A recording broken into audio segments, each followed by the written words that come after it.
I welcome members to this meeting of the Economy, Infrastructure and Communities Overview and Scrutiny Committee today, on Thursday the 29th of January 2026 at 10 a.m.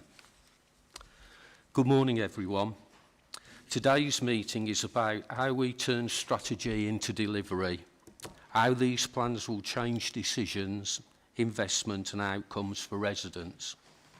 This is a scrutiny session, not a political debate.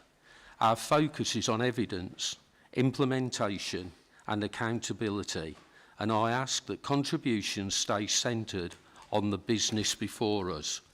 With that, we'll move on to the first item, and I now invite Jacob to give the apologies. Thank you and good morning committee. Apologies received from Councillor Hall and Councillor Wildman.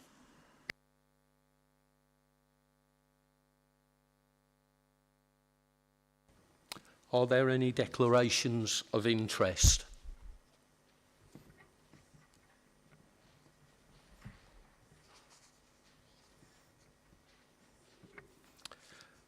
Item 3, minutes of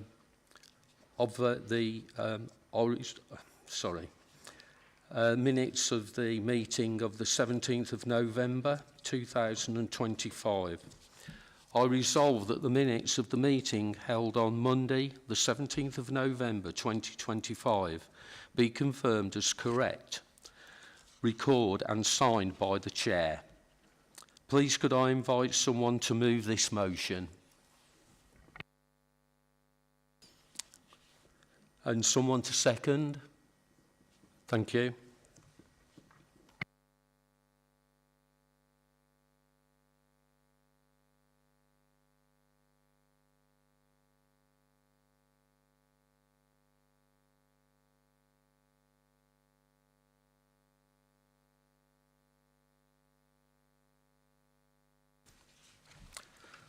I resolve that the minutes of the meeting held on Thursday, the 20th of November 2025, be confirmed as a correct record and signed by the Chair. Again, could I please have someone to move the motion? Thank you. And second? Thank you.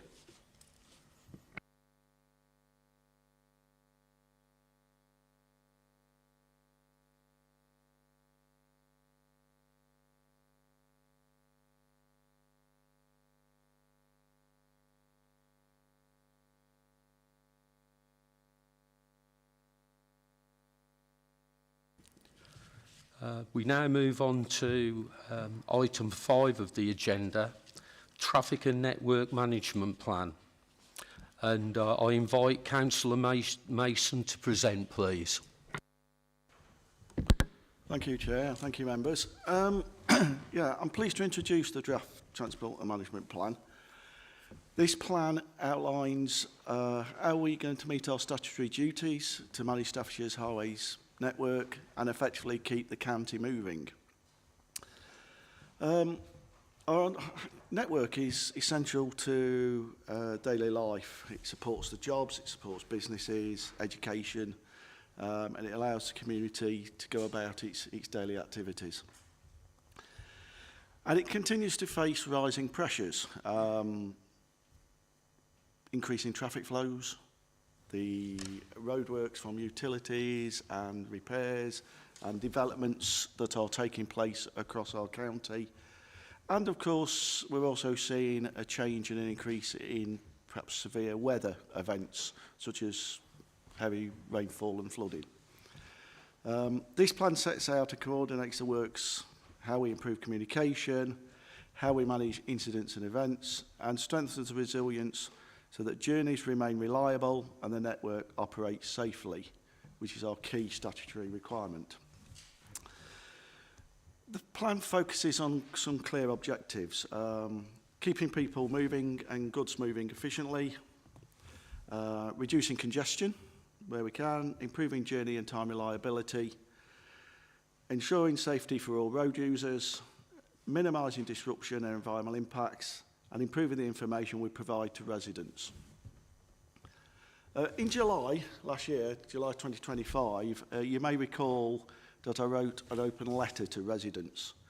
This was following a lot of discussion and media attention around road repairs, utility works, and the impact on daily routines and delays and disruption.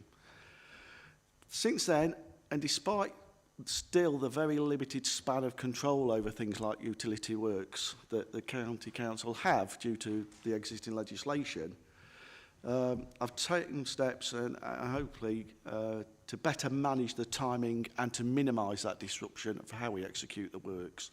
And that's been included and embedded in this plan. At the beginning of January, the government made some changes to the street works legislation, which was welcome, including doubling of fixed penalty fines, notice periods, as part of the broader effort to improve planning and delivery of street works. It also changed the regulations extending overrun charges to weekends and public holidays, as well as weekdays. That's a welcome change. It was something that was in part of our campaign for legislative changes, but it doesn't go as far as we want. And we will continue to campaign for the need for further legislative reform. We need greater powers over the road network. We're lobbying government, we're lobbying the local Staffordshire MPs on this, and we wish to secure these changes for the benefit of Staffordshire and the management of the network.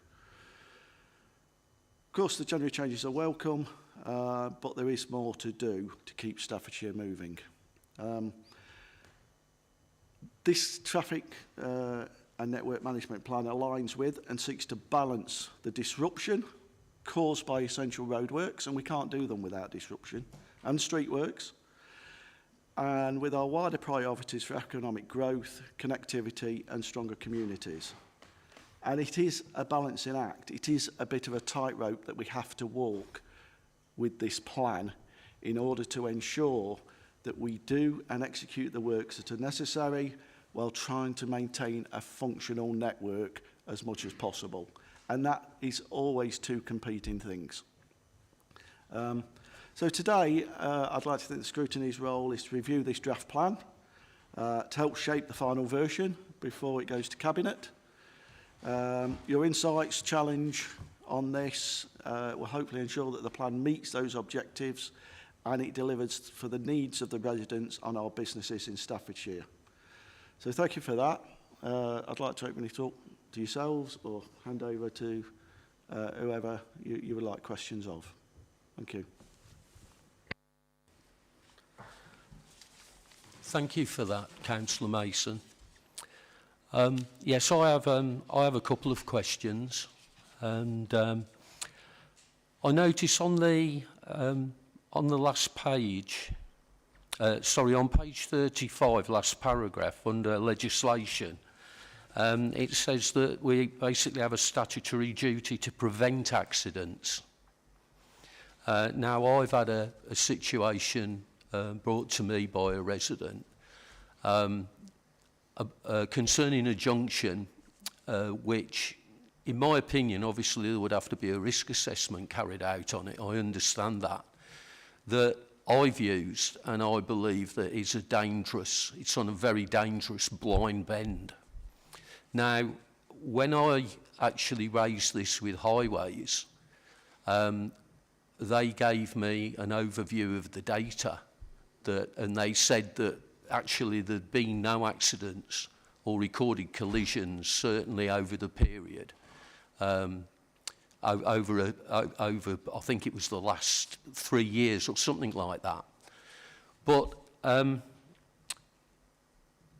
if we've got a statutory duty to prevent accidents, as I see it, we can't be reactive. We've got to be proactive, and I'm not sure if this is the case that we just run on data. Could you clarify that for me, please?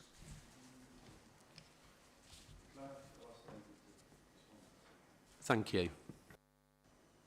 Thank you, Councillor. Yes, so one of our key teams that we have is our road safety team, and the road safety team do take the objective data that we get from the police, which records serious incidents, KSIs as we call them. That data is used to look at within the resources that we've got available, where the higher risk areas are. Absolutely understand that sometimes that data doesn't reflect the fact that an incident hasn't occurred. We will not see that through that data. However, what we do know is that that same issue will be happening across the county. So we use the data that we get from the police as the basic evidence to drive the programme on that data. We've got a number of other mechanisms. I mean, for example, you can, through your divisional highway programme, you can allocate funding if you chose to do so, to have a feasibility study done to see whether there's anything else that we should be aware of that's not coming from that data. That's that local insight, that local knowledge. As well as the accidents, the road safety team also look at, for example, patterns that might be due to skid resistance on the road.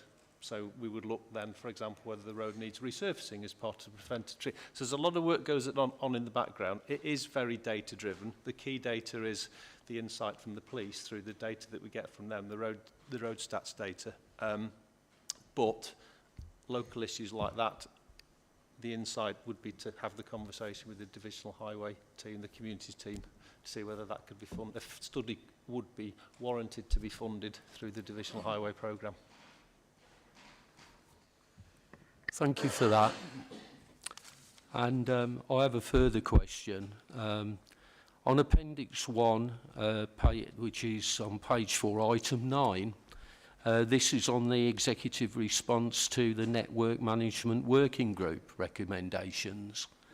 I noticed that it's been marked up for further review regarding the application of AI in controlling traffic or predicting traffic flow in the region. I was just wondering, have we got any timescales for that at the moment of when that's actually going to go for further review?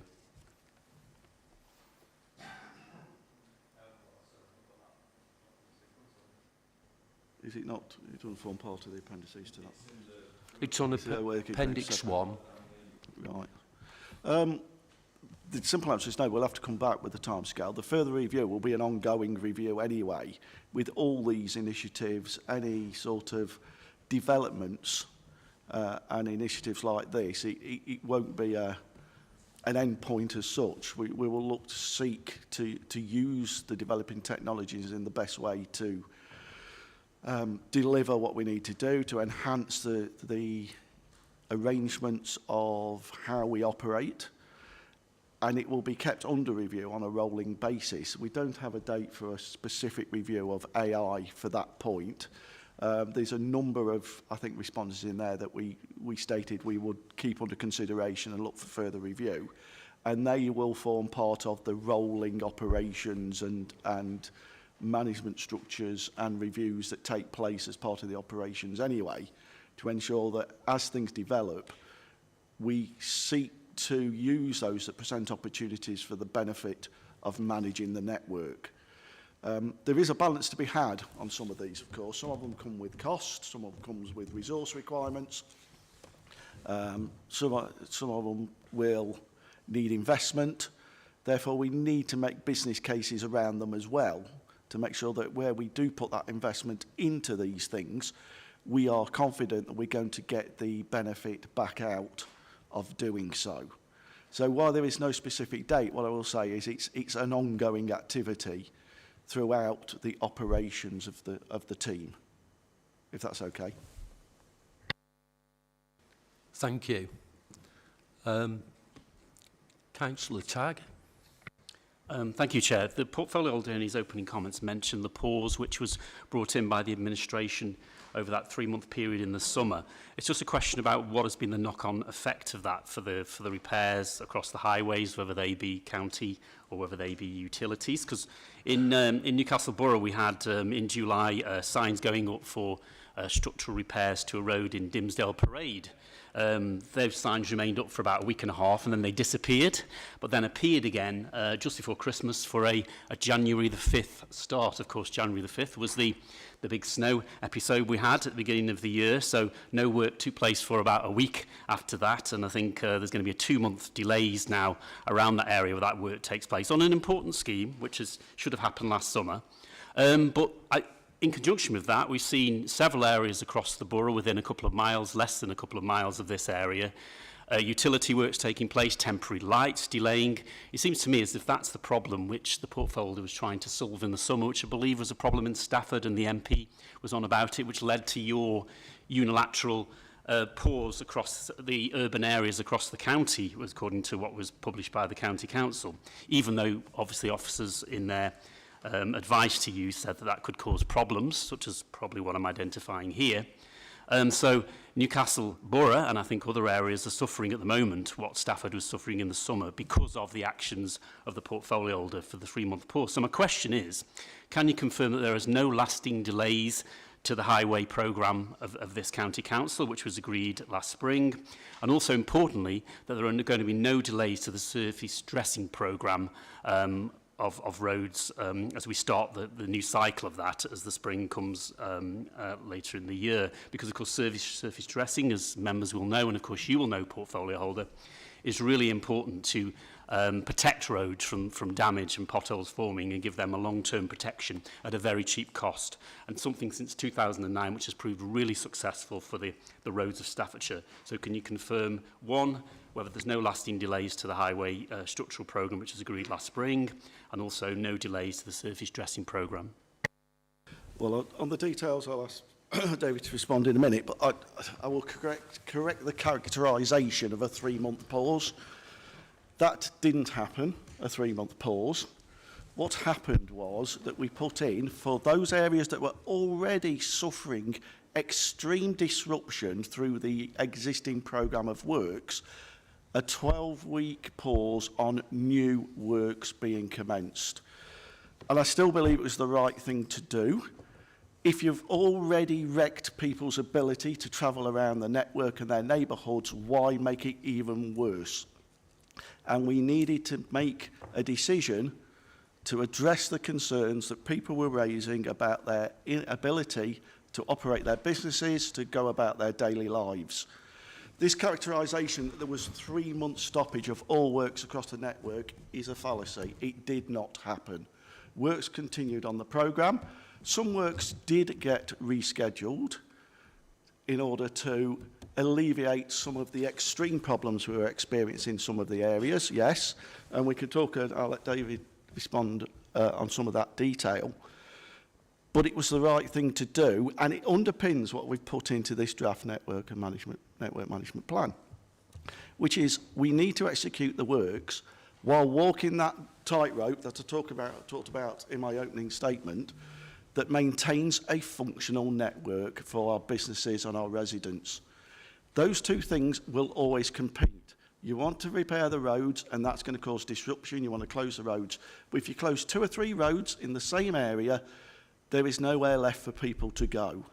And that was what we were addressing. So it wasn't an out-and-out 3-month pause. That's just a mischaracterisation of what we actually did. It was the right thing to do, and it underpins what's gone into this plan, which is an attempt to find ways of executing the works while keeping Staffordshire moving. I will ask David, however, to explain maybe some of the detail around particularly the question on the surface dressing programme and also the Newcastle arrangements. But that's really the characterisation that we should be discussing. Thank you, Councillor Mason. Yeah, so, I suppose the starting point, I would say, is the programme does change and has always changed because of issues that occur on the network. For example, utility might well contact us with a scheme, and we might change our programme therefore to make sure that the utility works are done first, so that we don't end up then going in and having our roads dug up. So the programme does change. There's nothing unusual on that. Has it caused a few issues this year? Yes, but I'm just thinking, the three, for example, where we know there have been changes. Tape Street in Cheadle is an example where we did some work last year. That work that we did, we thought might last 3 to 4 years. It is performing well. We've taken that out of the programme. That money will then bring forward another scheme next year. That's not because of the Keeping Staffordshire Moving initiative. There was a similar scheme at Lichfield, again, just another example of how the programme changes, that we took away from the programme because there's a new bus station to be developed. So we put a pause on that for exactly the reason that we don't want that to be dug up and changed after we've done those works.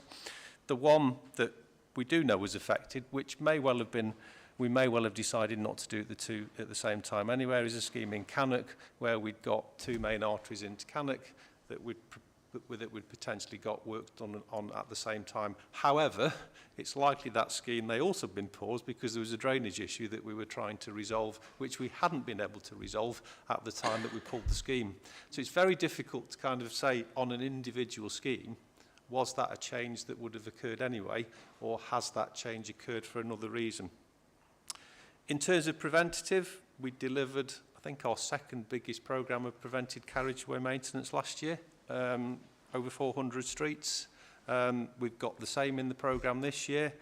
There are challenges. We know there are challenges around the road space, but again, what we are doing is we will modify the programme, which might mean changing the timing, it might mean changing some of the streets and the timing that we do them, bringing streets forward from future years and moving the programme around so that we can make sure we deliver the programme, but also we are minimising the disruption by the way and the timing of which we deliver that.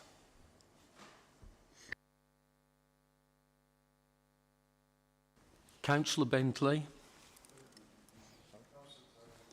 Oh, sorry. Sorry, Councillor Tagg. Yes, just to respond, thank you for the officer for the comment there. I think when the portfolio says about the reason for the, whatever he wants to call it, a decision that was made in the summer, I made in my point, which hasn't really been answered about particularly Dimsdale Parade. Perhaps officer could go away and look at that, why the delay of 6 months or more on that structural repair has happened. It started now, thankfully, but at the wrong time of year, with other repairs taking place, there's temporary lights around the area. We're in a situation, I think, which you say you don't want to see. Multiple roadworks taking place for various reasons within a small area within a town. I think that's what you're trying to present in Stafford. I think what we need to get to the bottom of is and I still haven't got really the answer, and it could do with probably any information after this meeting, if we can't have it in this meeting, about why there are the cumulative effect of repairs in Newcastle town centre and urban area are causing the problems which I've described. So I think what we've seen, though, of course, is that 15% drop in repairs of potholes, haven't we? Which is probably not associated directly with this, or it may be, but I think that's is a public record, isn't it? It's been talked about. That the reduction in repairs of 15% on the previous year is a large reduction, and we're going to see that effect of potholes building up. They're not being repaired, so we need to get on top of it. I think you need to get a grip of the situation, portfolio holder. So can you tell me what is your plan to get a grip of this situation and to ensure, because the officer isn't 100%, that these schemes will go ahead next year, or the service stressing programme will be up to date, that you can ensure that that is the case, so that we continue to get potholes repaired where they need to be, but also that preventative work, which has been so successful over the years, continuing. We don't end up with roads like some of our neighbours, which are in red alert. I think we're amber, but some of them are in red. Right, well, let's take them in order. The 15% drop in pothole repairs this year. I think the very first statement I made when I took up this role was that I was going to run with and honour the funding plans and the investment plans and the work plans of the previous administration. Yes, it delivered less pothole repairs this year than the previous year, and there's a very good reason for that. The previous year, there was additional repair teams funded in the budget to play catch-up from the wet winter of the 23-24. Because there'd been so much significant damage caused by that, so it had been funded in addition for extra teams to specifically repair more potholes as a result of that winter. If you compare it on the years previous to that, it stands comparison at the same level of all other years except last year. So that was always the intention, that there would be a 15% drop, because that was how it was funded, it was how it was set up, and it was what we inherited. In terms of seeing the disruption around the areas, there will be disruption with works, and it is a balancing act, as I keep saying. It's for the officers and the operations to decide where that line is drawn and what schemes go ahead and what schemes don't. If you want an example of something we changed as a result of that decision, we had all the levying up funding works that have been going on for a number of time on the A34 last summer. We had the Taylor Wimpey works that have been going on for decades or years that were absolutely causing mayhem. Had we allowed the existing programme to go ahead as it was inherited, we would have closed Sandon Road in September in its entirety at the same time to allow the Bloor development to commence. We stopped it. That was one of the things that we put back. We took out that closure, we worked with Bloors, and we developed a system that came in closer to Christmas that didn't completely close the road and has given them a programme that allows them to close the roads now in Sandon Road, now that Taylor Wimpey are out the way. It's those kind of changes that are necessary to make the balance. That's what we tried to build into this draft plan. Will we get it right every time? Possibly not. It's a very difficult thing to do. It's a very hard tightrope to walk. And I'm sure some people will think there's too much disruption, and some people will think we should be doing more repairs concurrently. That is a judgment call that I actually trust the officers to make, to advise on, and to develop the work plans for. So the 50% drop in potholes was what was planned to happen. What we delivered was what was in the plan. 15%, yeah. Councillor Bentley. Hiya, thank you, Officer and Portfolio Holder. I'd like to say on a positive note, we have had some good emergency pothole repairs in my area, pretty quick really, so I'm happy with that. The only thing I think we could probably do a little bit better, and something to consider, is where I live is not in the city, and we've only got 4 roads into our town and 4 roads out. And one of the roads constantly gets shut for whatever reason.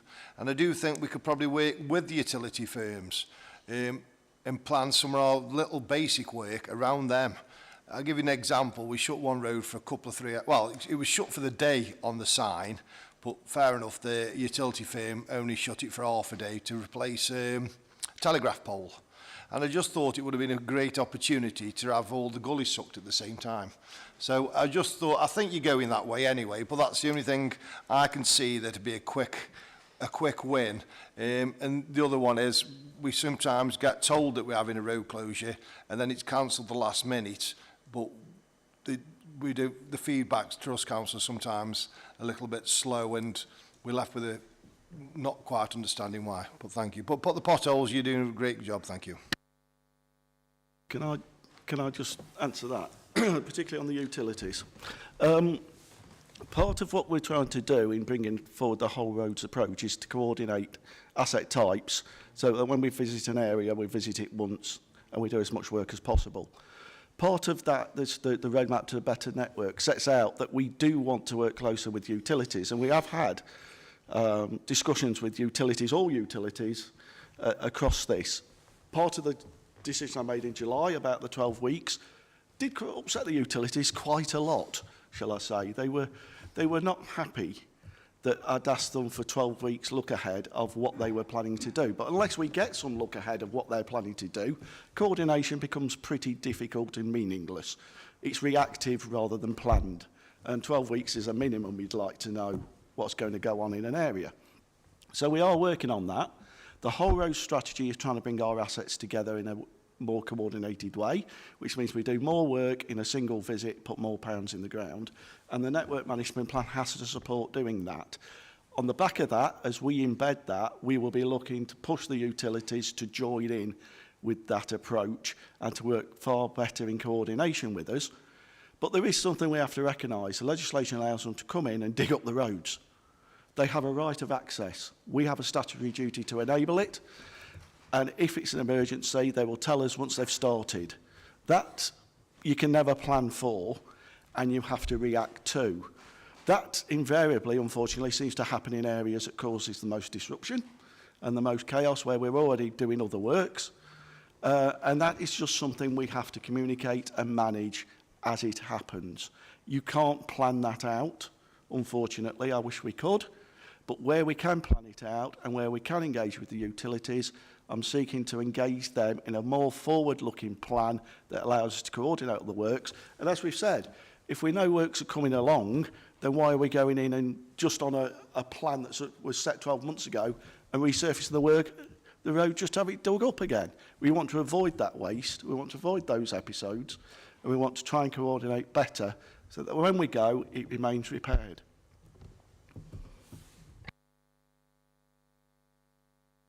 Councillor Bentley.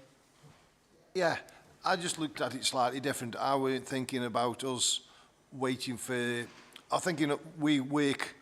If they've booked the road to be closed for we've had some gas mains put around our town recently, and they obviously must have been planned years in advance, and they were doing it for 3 or 4 or 5 weeks, some of them. So, you know, to me, that was the sort of time I was trying to say where we could have the gullies cleaned. But obviously, this was probably prior to your time, Peter, so I'm not moaning, I'm just saying it's prior to your time. So, you know, going forward, now we've got this role, you know, you see the frustration, and I think himself, you know, we could have done this, but we haven't got all the stuff in place. But I can see, I just needed to say it, that was all. Thank you. I think we are getting there.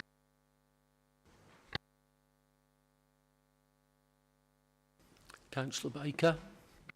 Thanks for the report. I just want to go over the bridges and what we're doing about inspecting bridges, because in Penkridge, it was a month ago now, there was an incident in there, and I know that as cars are evolving, they're becoming heavier, there's HGVs going over these old bridges. What are we doing about inspecting these bridges? Are they up to standard, and what can we do to prevent further problems in the future regarding this?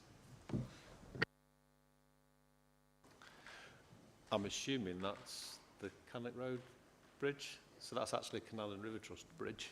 So there's a mix of structures within Staffordshire, some of which are ours, some of which are Highways England, some of which are, in this case, Canals and River Trust. So Canals and River Trust will have their own inspection regime. That one, I believe, actually, it's not an issue with the structure itself. It's been an issue with the culvert that diverts the water around the bridge, which has become damaged, failed.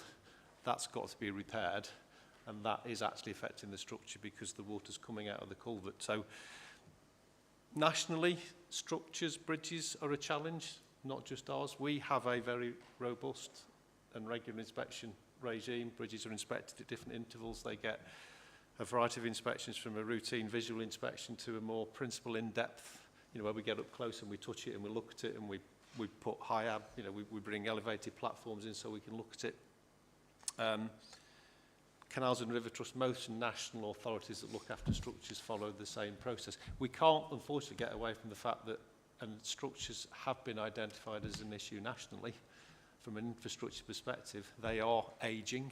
We've got, I think, over 150 structures in Staffordshire that are well over 100 years old. It is an ageing part of the asset, and as part of the roadmap, as Councillor Mason has said, we are looking at actually how we then address that, again, how we lobby government for more funding, because structures is going to become an increasing issue nationally just because of the age of that infrastructure.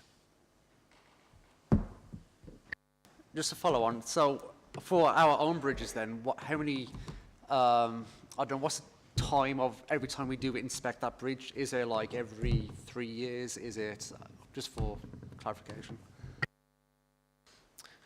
So because that's Canal and River Trust, the only inspections we would be doing on that would be literally as a driven inspection over the top. It's a visual inspection looking at highway defects. If we look at our own structures, then it's a risk-based approach, but at a basic level, it can be typically 2 years for a visual inspection. and then it will be anywhere between 5 and 10 years between what we call a general and a principal inspection. The principal inspection is the one, I say, where we get up really close. We'll access the structure, we'll literally touch it.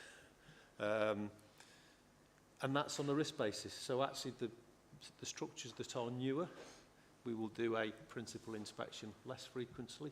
As structures get older and there is more risk around them, we will increase those inspections accordingly. So it's varied, but in general, it's anything between 2 years for a visual and typically 10 years for a principal. Thanks for that. I just want clarification because there's a bridge in my area which is owned by us. And because there's 4 quarries in my area, HGVs do go over there, over the bridge. It's our bridge too. So I'm just checking, when do we do inspections, and hopefully nothing happens in the future, but of course, yeah. Thank you. If you want the specific detail of an individual bridge, we can, drop me an email and we can give you the details on individual location. Councillor Tagg? Yeah, just as, on another point, obviously it says in the summary that this obviously network management plan is closely associated with on-street parking policy.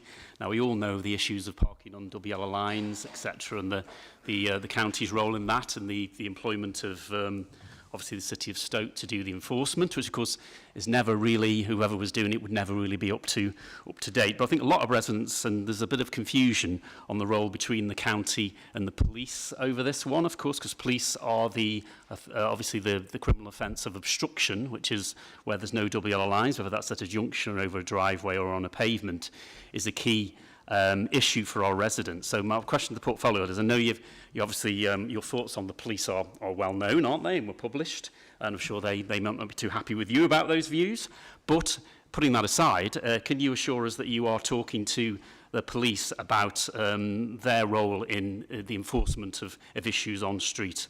Because they aren't all the county councils, only where double yellow lines apply is that the case.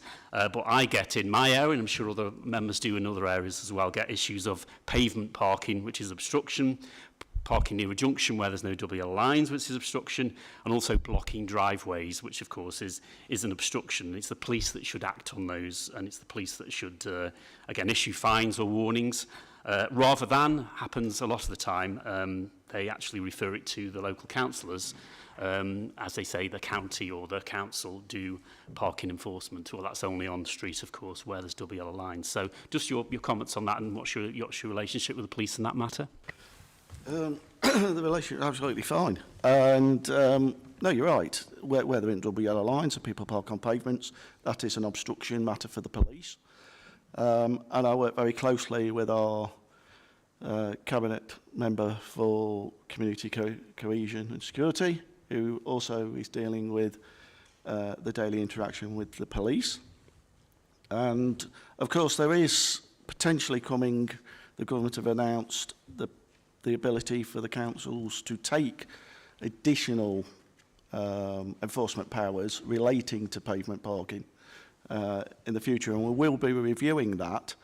But in terms of daily interactions, in terms of working to address the parking issues, we're working closely with Stoke and our enforcement facilities to get them out where we need them, and there isn't enough to go around, that is a fact, but we're trying to prioritise and react where we're seeing problems develop. And in terms of where we don't have the enforcement powers, yes, as an administration, we're working very closely with the police, who have their own priorities and limitations as well about where they can direct their services and what their priorities are on a particular day. And we can't influence that and instruct them to go and do things. But they are aware, and we are in regular dialogue through our connections, and we are advising them of those areas where we're seeing significant issues.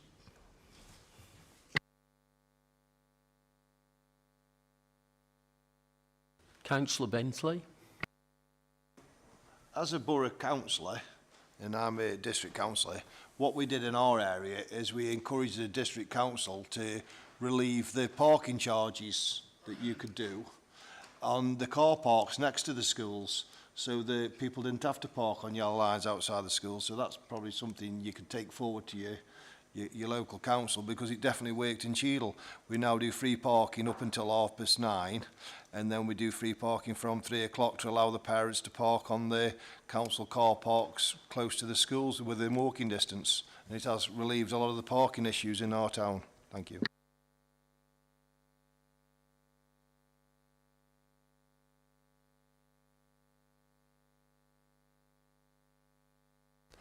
Any other questions? Oh, go on. Yeah. Thank you, Chair. Yes, the whole road approach that we're coming along with, we're trying something different, and that's good. But are we going to... I think scheduling is going to become important. We've got to stay on schedule with this. So are we going to have, like, dedicated reactive teams? So once a team starts on the whole road project and a category 3 comes up, you know, in somewhere else, we're not taking away from that team as a dedicated team to go out and do that? Yes, part of the roadmap, the provision of dedicated reactive teams at each depot, and also empowering the depots to make some local decisions about priorities and support those decisions, is part of the roadmap. It did seem strange to me that we may have planned works on a day and then we get an emergency pothole repairing, and we might finish up taking a team off their planned works to go and do the emergency, and they didn't get back onto their planned works because they'd lost the opportunity to commence. So we are looking to establish reactive teams working closely from each depot on local priorities so that we get less disruption on the planned works. In terms of the whole roads approach, there will be times when it doesn't fit and we need to go and do particular asset repairs, and we don't have available to us the teams, the resources, the budget to do a whole road approach in that area. So it won't be 100% initially, but it is our starting point, which is if you go and do all the asset types in one closure, you pay for one lot of back office planning, one lot of traffic management, and you actually deliver more money into the ground across the entire asset base.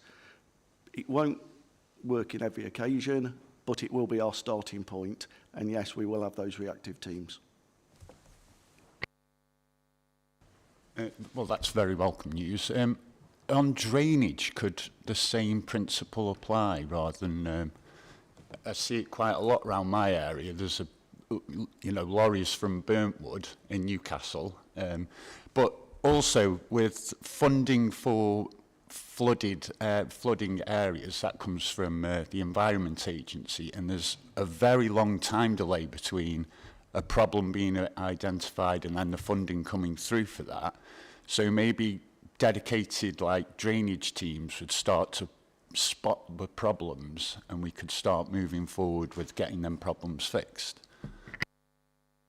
The way we operate is proposed to change anyway with regards to drainage, and it's something that we're reviewing at the moment, exactly how that model will work, ready for rolling out from April onwards. We want to make it far more locally focused, that the local teams understand what are the critical drains, the critical gullies. We have a very cyclic arrangement at the moment, which went from 2 years to 3 years in a number of areas previously. And it tends to be quite rigid, so you need to get out there and do your 80 drains today, and if it's not done in 5 minutes, you move on to the next one. We're actually going to ease that situation and make it far more risk-focused, which might mean on new estates, they don't need to be done on its cyclic, but on other areas where they attract silt and other reasons why they might block more often, we go and do them more often. And it's about outcomes, not numbers. And we are seeking to change that in terms of how we will approach those kind of works with a local emphasis going forward. Thank you for that. That's very welcome news. Councillor Bagley. Thank you, Chair. I'd welcome some feedback, please, in relation to HGV restrictions and what input we can have. two parts to the equation, essentially. One is where we have road closures, which then results in HGVs taking diversions through restricted areas, causing great problems, what interaction we have there and what we can do about it. And secondly, and this is linked into bridges as well, is, and I'm thinking of an instance very close to where I am, where you have HGVs ignoring the HGV weight limit signs and they're there for very good reasons, i.e. the bridge that can't cope with their weight. However, it seems to happen very, very frequently and nothing seems to get done about it. Now, I appreciate that's an enforcement thing, but I'd be interested in feedback in terms of what input we can do to help solve that issue, please.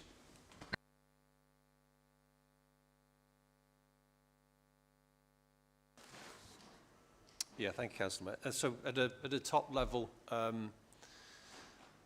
we have the county freight strategy, and within that there is a presumption that we keep HGVs on the A and B road networks, so we avoid wherever possible putting weight limits on that. There are a few exceptions. We know, for example, Chetwynd Bridge at the moment. So first of all, we avoid because we want to keep them routed on that network.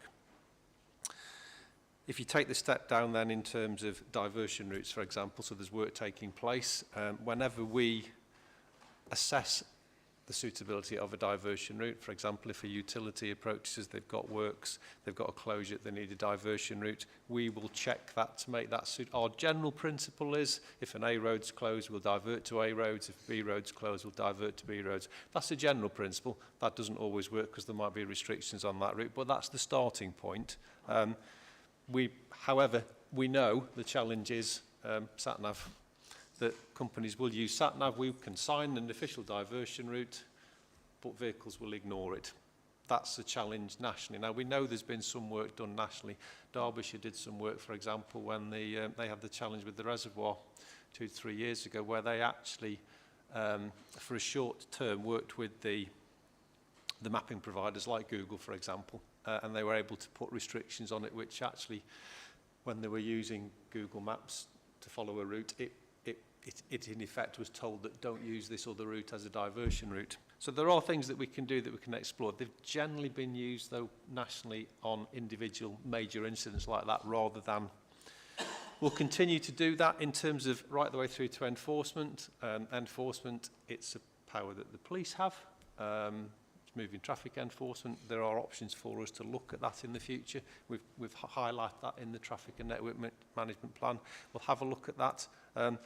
Again, it'll be getting that balance right. It's a bit like the civil parking and the challenge we've got on that. You know, we don't want to end up with a situation like we sometimes end up with parking, where the powers aren't clear between us, and neither party ends up actually doing what it needs to do. Enforcement. It is a solution, but we know it doesn't prevent it. Chetwynd Bridge is a really good example. We've ended up putting barriers on there. It is a challenge. Again, more and more HGV vehicles, more and more work on the network, more and more diversions. We'll continue to manage that as we can and use the tools that we've got. But it is going to continue to be a challenge. Yeah, I mean, thanks for that. I mean, I think of particular concern is relating to this bridge on one of the HGV restricted routes, because it's storing up a huge cost implication for us in the future. And I think by and large, although I can't categorically state this, it tends to be repeat offenders who can constantly use this bridge.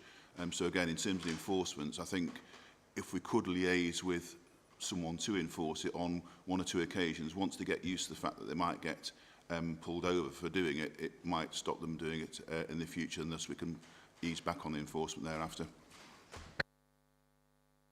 Councillor Bentley.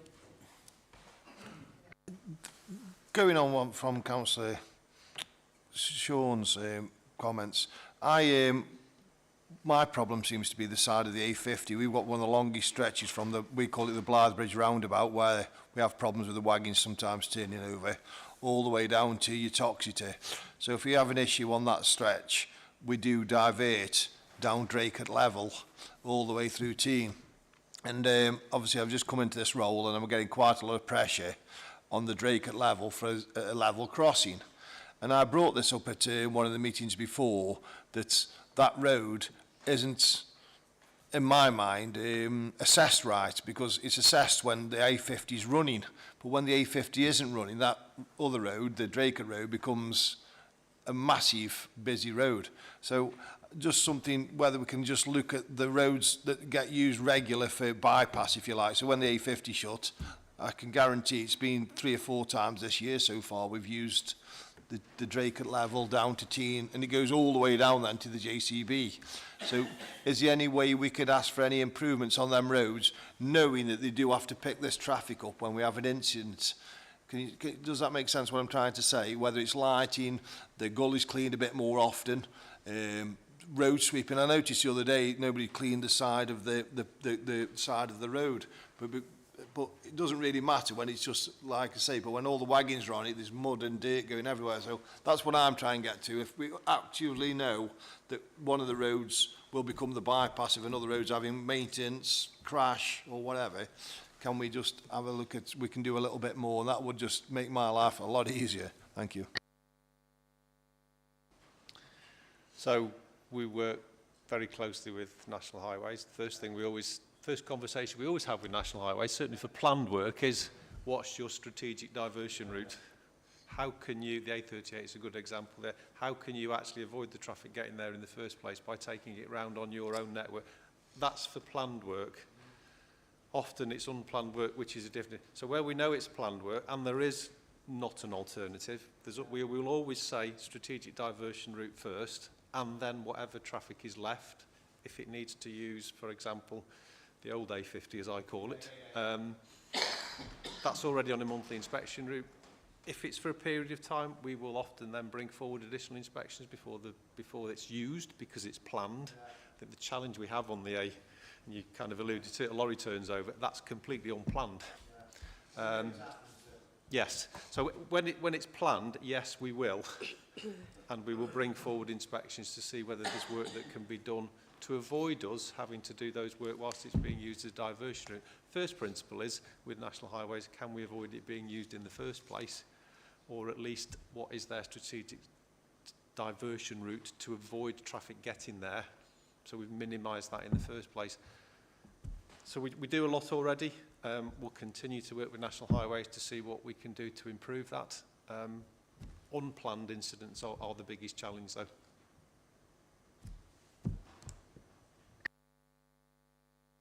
Councillor Jones. Good morning, everybody. Yes, with regards to my division, I have 3 questions, if I may, just to clarify.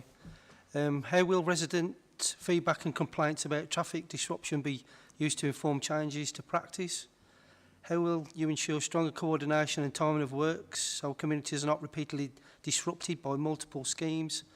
And how will the needs of local businesses, bus users, emergency services and vulnerable road users be prioritised during planned and unplanned works? Thank you.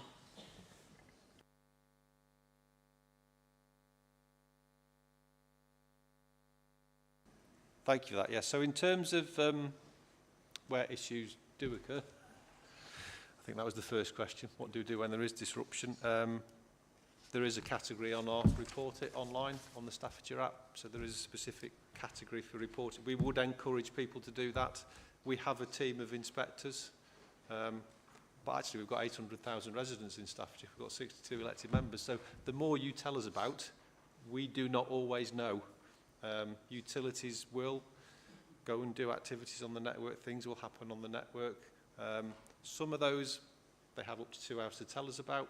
There are a small number where they don't do the permitting and we don't know about. So we'd always encourage people to tell us, and we will go and have a look at that, and we'll go and find out.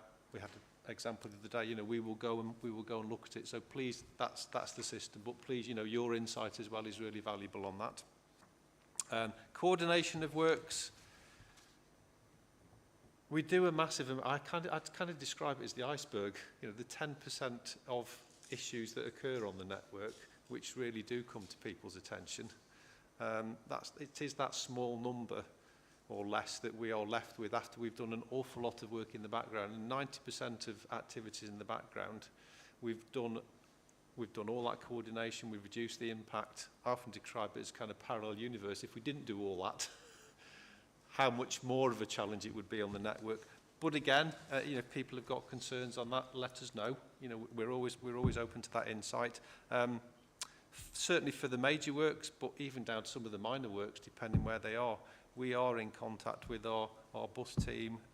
We do look at, for example, making sure that footways remain accessible to pedestrians whilst works are carried out. That's a challenge in itself. That's a real balance, because if you do works on a footway, if you go back 10, 15 years, it probably wouldn't have had traffic signals. People would have been more accepting of the fact that actually the footway's closed, you can cross the road. Now you close a footway to do works. Most of the time you will put a pedestrian walkway in the carriageway. Putting a pedestrian walkway in the carriageway often then requires the use of temporary traffic signals, which is a trade-off because the signals then cause the disruption. So there's a real balance between all this. But yes, we do take account of public transport, vulnerable users, either in the way we plan and coordinate the work, the way we engage with our bus team, including our school transport team, for example. Again, the challenge, though, is we often find that the disruption is caused by the unplanned activity where we haven't had that opportunity. There's a water main burst, there's a major fibre route out, or there's a gas leak.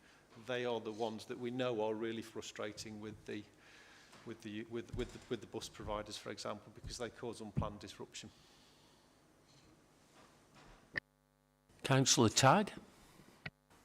Thank you, Chair. Yes, obviously the part of the network plan is also the adverse weather, how to cope with adverse weather. And of course, as I said earlier, we did experience that, didn't we, at the beginning of the year. It was well advertised. I think it wasn't a shock that we were going to have the snow, particularly on the Monday. And of course, there was a lot of criticism. There always is, I think, of, no council can do all the roads. We know that there are priority and secondary roads. We know there are people that would like all the roads done, but that's never going to happen within any budgets. But there was, I think, valid criticism, particularly on the morning, the 4th, overnight on the 4th and the 5th of January. And I witnessed, and other residents witnessed, where roads had been gritted in the city of Stoke. And of course, as you know, Newcastle abuts the city of Stoke, and you can clearly see that there was a difference in the quality of the gritting and lack of gritting on the county side. So can the portfolio explain what went wrong, and also what he plans to do to put it right in the future on that? As I said, it is a difficult thing, nobody gets it right, but this county council in the past has been proud that it can carry out gritting on the major and secondary routes, and to be better than the city of Stoke. And year after year we've seen that, and even better than Cheshire East. But I think this year, on this occasion, on the snow at the beginning of the year, I think we didn't come up to that high standard and weren't as good as the city of Stoke, which I think is not very good. Right. All our primary and secondary routes were gritted from the 1st of January right through to the 11th of January. They were gritted. Round the clock, our crews were working. There was none of those routes that went ungritted at all. Did it deliver perfect results? Well, no. There's a number of reasons for that. The very low road temperatures, for instance, took the grit out of its operating range. A lot of people actually stayed at home, and we didn't get that traffic flow that generates and activates the grit. It's not a magic dust. It doesn't just melt snow and ice. It needs to be activated. What was the plan? Well, the plan was the plan we inherited. It was the plan that's been in place for a number of years. It's the plan that has delivered previously. It was exercised and reviewed in September under Operation Snowflake. There was trial runs done, and that plan was the plan that has delivered in previous years.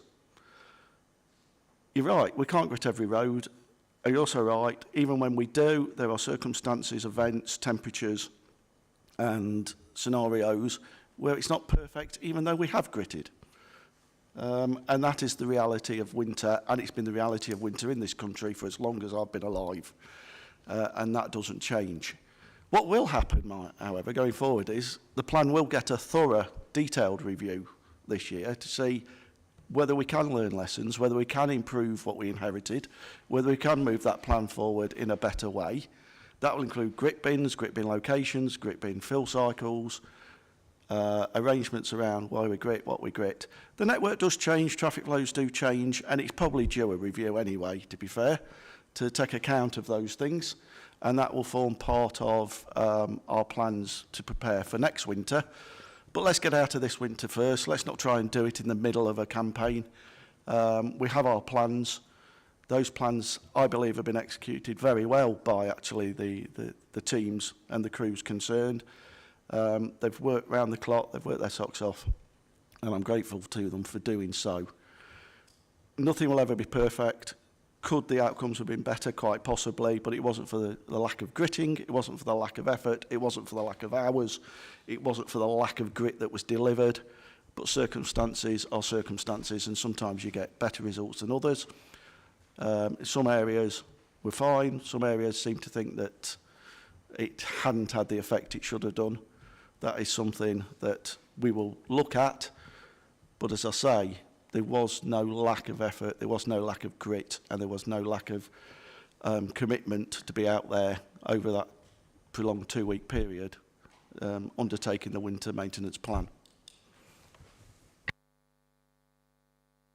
Thank you. Yeah, I don't think anybody's saying there's a lack of, obviously, commitment from the team. I think the overall planning and management is what needs looking at, I think, and you've obviously said you're going to do that. That's good. One thing you did say, you mentioned the grit bins, didn't you, and about reassessing those and the filling of them, etc. How can that be done when you know, the budget proposals which you've agreed and will come to cabinet come to council, sorry, in February is a £50,000 cut out of the budget for grit bins, as far as I can see from the budget proposals. How does that marry with the fact of enabling, obviously, communities through their grit bins to be able to do some of the work for the county council on those minor roads, if 50,000 is being cut from the budget, which seems to be what it says in the budget. I believe the number's actually 30,000. I thought, not 50,000, but it's about the efficiency. A number of bins are on a refill cycle, a number of bins are on a cycle at the start of the year. That's being reassessed. We think some of the bins we go out to refill and don't actually have to refill. If we don't have to refill them, then it's pointless paying the costs of going out there with a team thinking they're going to refill it. That is just a sunk cost that is a waste of time. So we're going to reassess all of that, but we feel there's a saving to be had through the efficiency of actually filling what needs to be filled and actually only filling those that are needed to be filled once and make that assessment. It's £30,000 in a fairly significant efficiency saving across the entire area. And of course, that's gone to fund the 15 million to address the backlog of 15,000 potholes that have built up over decades from not being addressed. So we are trying to balance the budgets in a way that improves the network in its entirety across all the asset types and all the defects. And we will be reviewing that as part of the ongoing forward plan, and it will be reviewed every year, perhaps in more detail than it has been in the past, in future years as well. So it's not a reducing in service or capacity or availability, it is actually just doing those things that are necessary to be done, rather than having a plan that just goes and does things willy-nilly or where it's not necessary and incurs costs for the sake of it. So just to come back on that, I think obviously you're saying the assessment hasn't been done yet, and yet there is a saving of 30,000, except it's 30, not 50, my mistake, in the budget. So how can that's putting the cart before the horse, is it not? And of course, I think as a lot of members will know from their communities, there isn't that many I can think of grit bins that are full and not used during the winter period. So I think you're going to find thin pickings there, actually. But I think it's just again, taking back my comments earlier about the highways pause on non-essential work, as it was called, that was again putting the cart before the horse. I think we're going to have to live with those consequences now. What we need to do is look at this very carefully before we cut the money, and you haven't done the assessment yet, so how can you cut the money? Well, there is a criteria against which bins are assessed, and some of those bins that have been assessed wouldn't meet the refilling criteria in the current arrangements. So that's the measure that's been taken. I take issue with the consequences. I don't think there are any consequences of actually managing the network more efficiently and balancing the work we do against the disruption we cause. The consequences of not doing that are significant to businesses and people's lives. So when you say there might be consequences, the previous approach resulted in a backlog of 31,000 defects, of which 15,000 are potholes. I suggest a different approach stands a chance of doing better. Councillor Beardmore. Morning, thank you.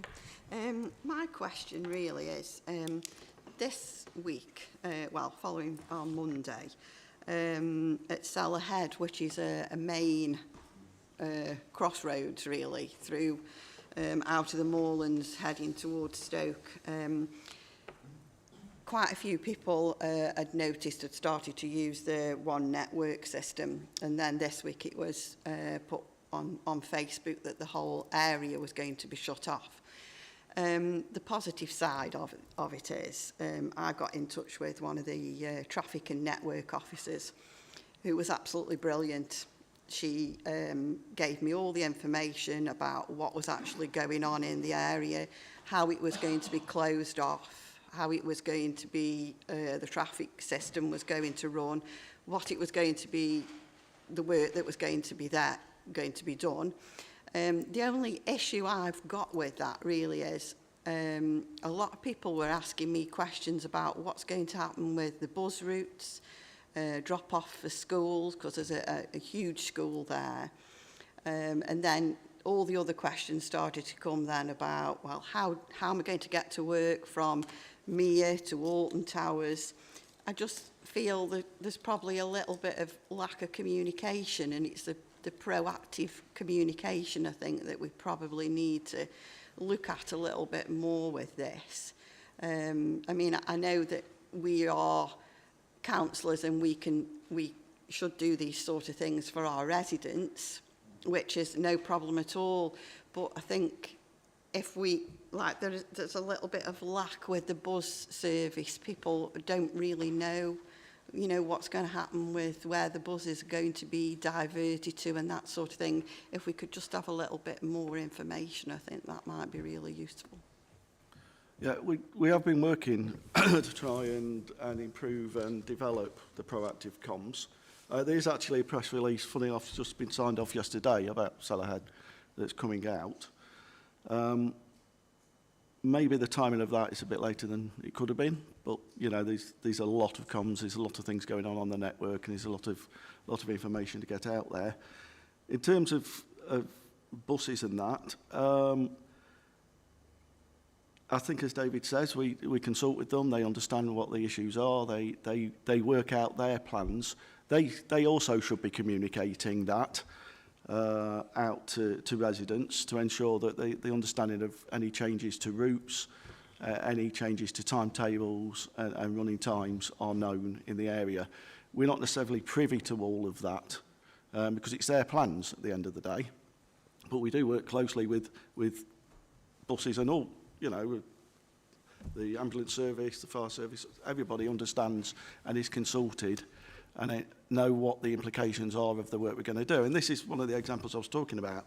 This scheme needs to go ahead. It's a big scheme. It's about £2 million worth of investment in the highways, but it will cause some significant disruption in doing so because of the nature of the area that it's being delivered on.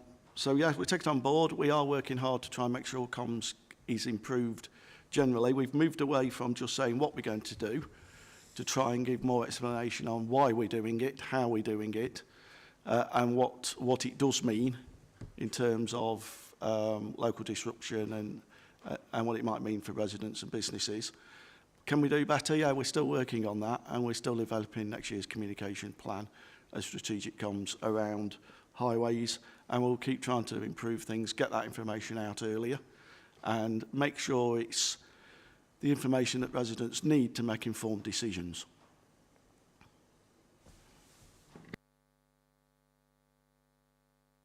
Are there any other questions?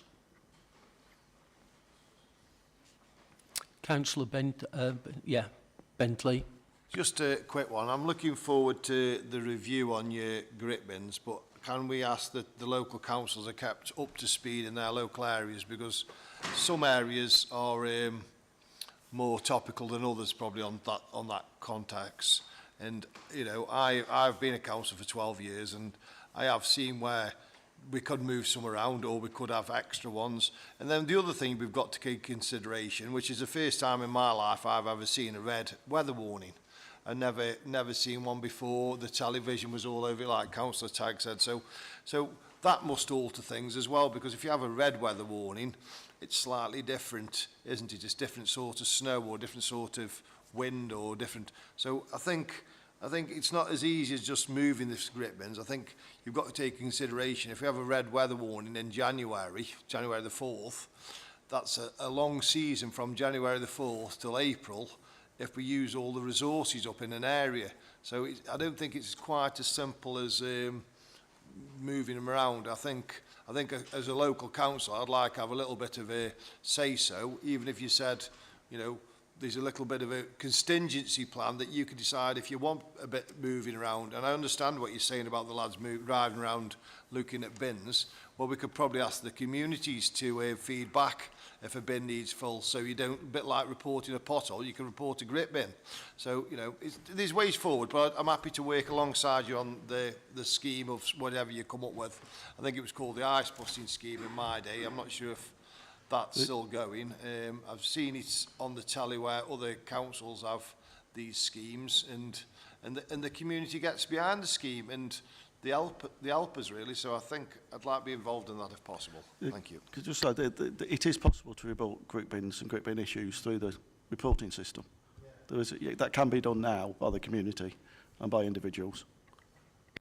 So that's what I was trying to say. So we aren't paying somebody to drive around and look at them, because we'll know if they're empty because they've been reported. So all I'm saying is, I think these, you know, you've seen my emails. I think we could work closer together. You know, I could understand as a county we've got various differences, and like I say, Newcastle's a town. We live in little villages or little towns. It's all slightly different, isn't it, with your gritting. But on the grit wagons, I had the exact opposite to Councillor Tagg the other day.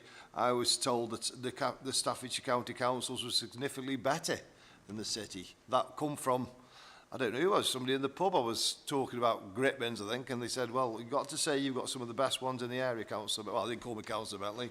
So, you know, I will feed back what I was told, and that's what they said. I'm very pleased to hear it.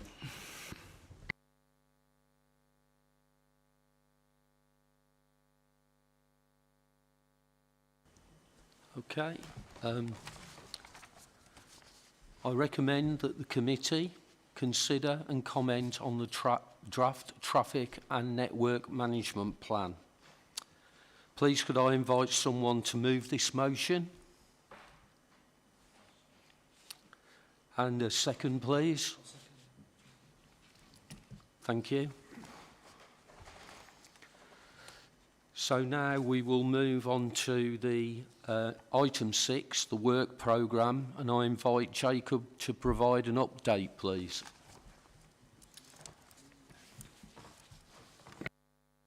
Thank you, Chair. So there's been quite a few changes to the work programmes since the last meeting. BBV, which is one of HS2's contractors on the northern leg, will be attending committee on the 11th of February to talk about impacts on the A38. The economic strategy is scheduled for the 26th of March. The environmental action plan has been moved from the 29th of January, this meeting, to the 11th of February. The flood risk management strategy will now be received as an annual update, and that's been scheduled for the 16th of April. The local nature recovery strategy has been moved from today's meeting to items for future scrutiny. The natural environment strategy and biodiversity report will now be considered as an annual update in the next municipal year, 2026-27. The renewable energy policy position will now be received by this committee on the 26th of March. The Staffordshire County Farms policy statement is a work programme item scheduled for the 16th of April. The tourism and visitor economy has been moved from the 26th of March to the 16th of April. The waste infrastructure plan has been moved from the 26th of March to items for future scrutiny, and the zero by nature strategy has now been removed from the work programme. Just to add a couple things in terms of the Cabinet Member for Strategic Highways, who, as you are aware, has now provided an executive response to the report of the Network Management Working Group. That is available as an appendix to the work programme. Of the recommendations, 11 were accepted, 3 are for further review, 1 was partially accepted, and 1 was not accepted. I've also included recommendations following the consideration of the petition on the 20th of November, Protect Our Town from Overdevelopment. And finally, it's worth pointing out that an additional meeting has been scheduled for the 16th of April, apologies, at 2 p.m. And as I said, the appendix, the executive response to the Network Management Working Group, also response to a recommendation regarding procurement data. I believe that was requested by Councillor Hall, so that's also within the pack, as well as notes of the flood risk management information session.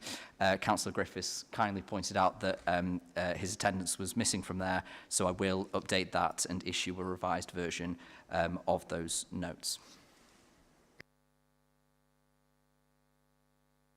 Councillor Tagg. Thank you, Chair. I'd like to thank, obviously, officers for ensuring we've got the flood risk management strategy in. I think that's really important that we have the regular updates on that, like we have for many years. Just on the issue to do with some of the environmental stuff, the natural environment strategy, etc. You did talk about the local nature recovery strategy. My view is they should come together because they are very linked, and also the local nature recovery strategy is a statutory obligation on this council to cover for the whole county and the city. So I think it's a very important document that's reaching a very important stage, as well as it goes out to consultation and an implementation of it next year, I think on a delayed timeline, unfortunately. But it's something which I think we need as a committee to have a handle on and be able to give some viewing around the consultation time. So if you could bear that in mind, thank you. Yeah, just a response to that briefly. In terms of the local nature recovery strategy, there was a triangulation meeting a few weeks ago, and the portfolio holder, Councillor Cole, said that she would reach out to officers in terms of ensuring that scrutiny would have sufficient time. I believe in terms of it falling into the items for future scrutiny, that's sort of the default position until a firm date has been established. And then in terms of considering the environmental pieces together, that's something I can go away and have the relevant conversations to see, as long as obviously committee is happy with that programme planning. Okay, if everyone's... Councillor Jones. Yes, thank you, Chair. Can I ask for an additional recommendation, if that's okay? If we can request that future updates to the overview and scrutiny work programme clearly demonstrate how scrutiny items are prioritised according to their impact on Staffordshire residents, particularly in relation to highways disruption, flood risk, infrastructure delivery and economic resilience, and that a year-end summary be provided outlining how scrutiny activity has influenced service improvements, policy development or the Cabinet decision-making, please, if that's okay. Thank you. Sorry, just to clarify, is that for the work programme item for each meeting in terms of an annual update? Sorry, did you mention an annual update in that question? I did, yes. Yeah. I'm sure that's something that we can, well, that's something for you to move in terms of committee and to invite that conversation now if you'd like. Okay, has anyone else got any comments or on Councillor Jones's proposal?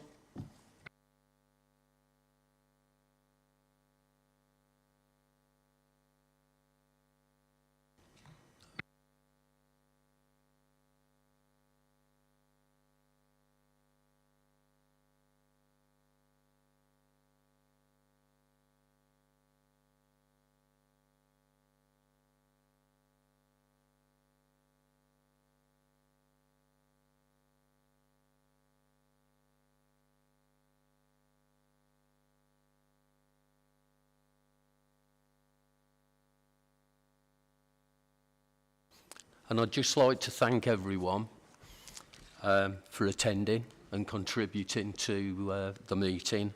And on that, I will close.